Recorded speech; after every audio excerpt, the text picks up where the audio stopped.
حلوه. يلا يلا يلا يلا يلا، جول جول جول جول جول جول جول. حلوه يا احمد التمساح، سبحان الله.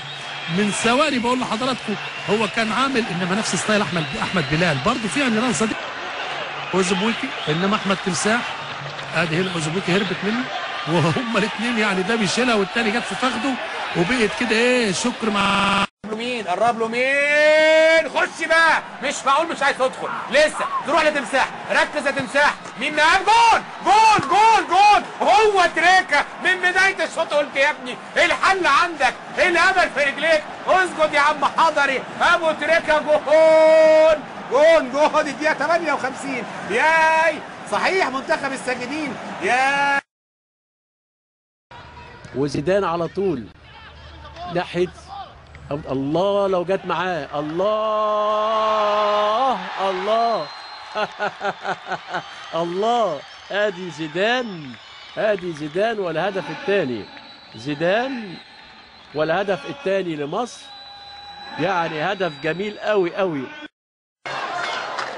هدف جميل جميل جميل من هجمه منظمه مرتده سريعه فيها تناقل للكره بين اكثر من لاعب. احمد تمساح، سجدة شكر من احمد تمساح لله كده على التوفيق. لاعب نادي الداخليه اللي بيثبت اقدامه كما هو لاعب وادي دجله عاشور التقي.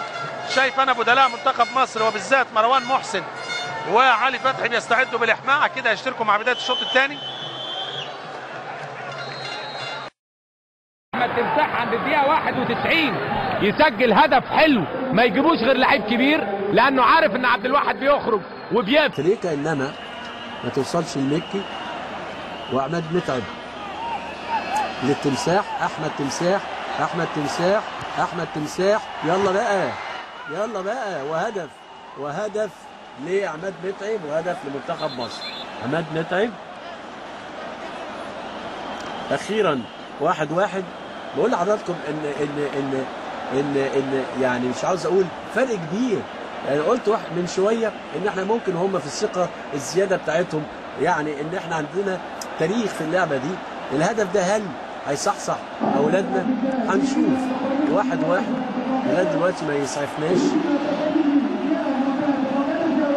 ادي احمد تمساح، وعلى طول عماد متعب يحط هدف جميل. وادي احمد تمساح وعماد متعب وهدف التعادل. 1-1.